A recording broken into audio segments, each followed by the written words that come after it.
Post office committee, Hariganga বাজার group, paradise কমিটির জন্য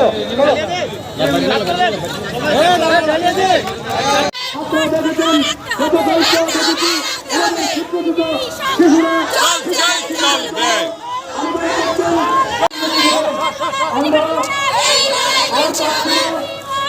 আমরা শিক্ষা ব্যবস্থা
বন্ধ করতে হবে।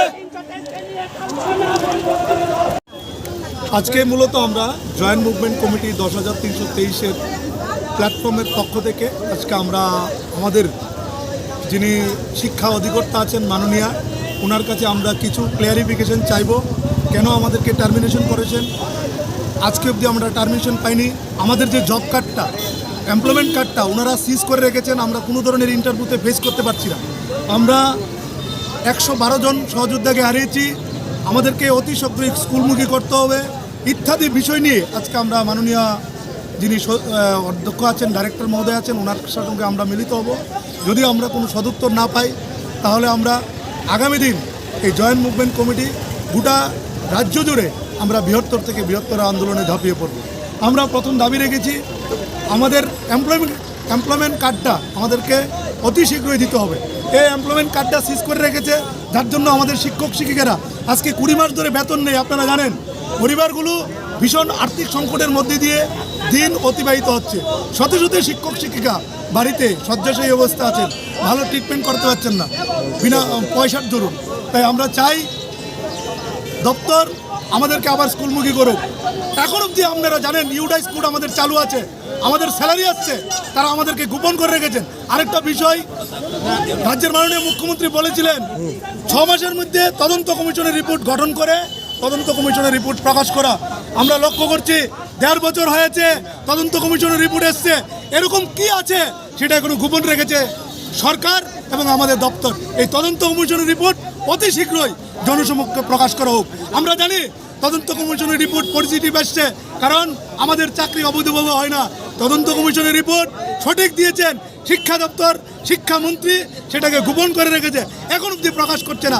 আমরা চাই সেই তদন্ত কমিশনের রিপোর্ট অতি শীঘ্রই আমাদের কাছে তুলে দেওয়া হোক, বা সাংবাদিক সম্মেলন করে বলা হোক যে এই তদন্ত কমিশনের রিপোর্ট আসছে। আমরা জানি তদন্ত কমিশনের রিপোর্ট পজিটিভ এসছে, ওনারা সেটা গোপন করে রেখেছে। আমরা মাননীয় অধ্যক্ষ মহোদয়ের কাছে এই বিষয়টা জানতে যাব।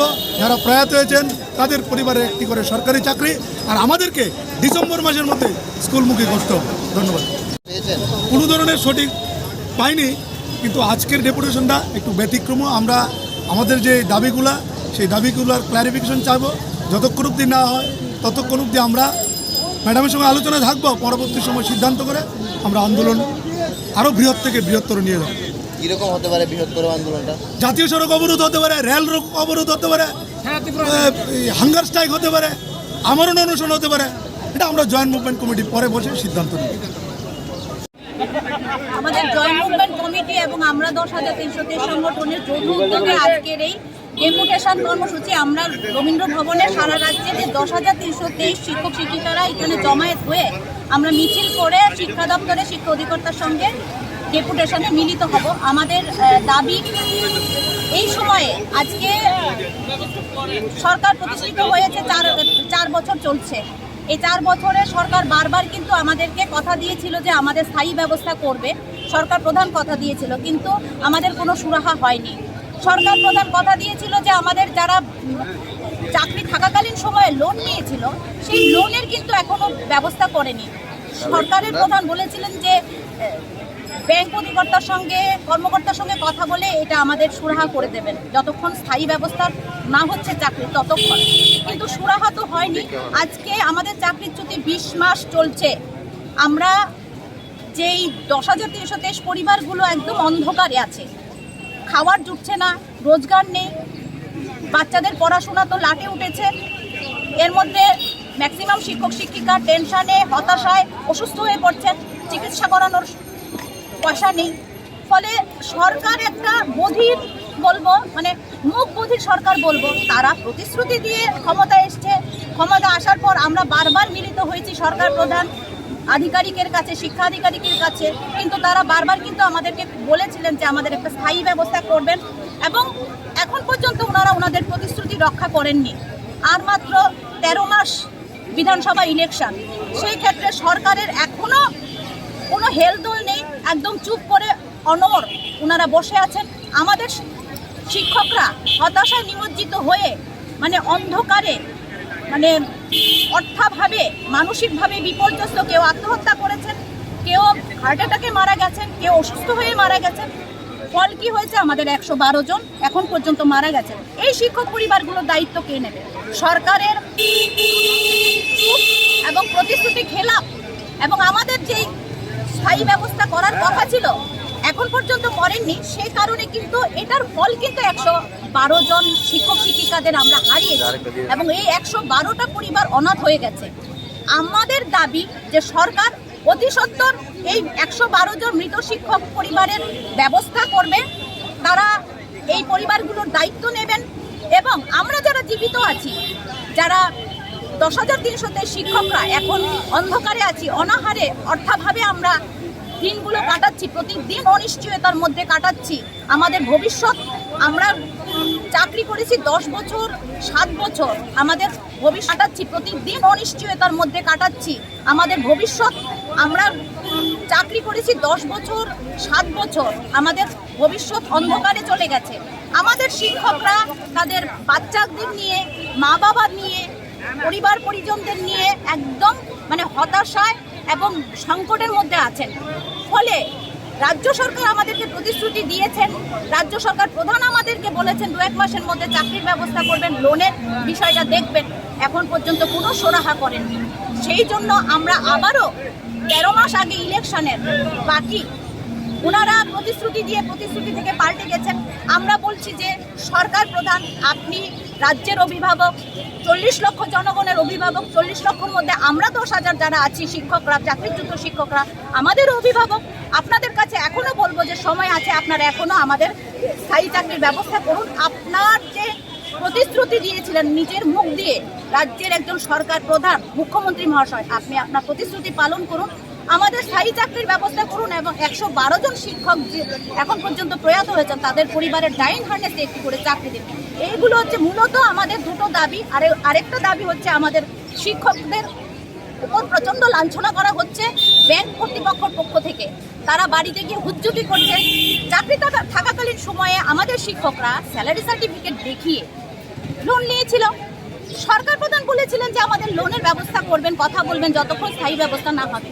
কিন্তু এবং আমরা কথা বলেছি, ডেপুটেশন দিয়েছি হেড অফিস ব্যাংক চেয়ারম্যান সাহেব, ওনাদের সঙ্গে কথা বলেছি। ওনারা বলেছেন যে আমাদের যে গ্যারান্টার তাদের কোনো রকম হয়রানি করা হবে না এবং ব্যাংক অ্যাকাউন্টগুলো সিজ করা হবে না বা মানে এটাকে স্টে করে রাখা হবে না, সিল করে রাখা হবে না। সেক্ষেত্রে এইগুলো করা হচ্ছে। গত পরশুদিনও আমরা বর্দোয়ালি আমাদের একজন স্যার, ওনার গ্যারান্টারদের টাকা আটকে রাখা হচ্ছে, বেতন আটকে রাখা হয়েছে। আমাদের পক্ষ থেকে যাওয়া হয়েছে বর্দোয়ালি ব্যাংকে, কথা বলেছেন।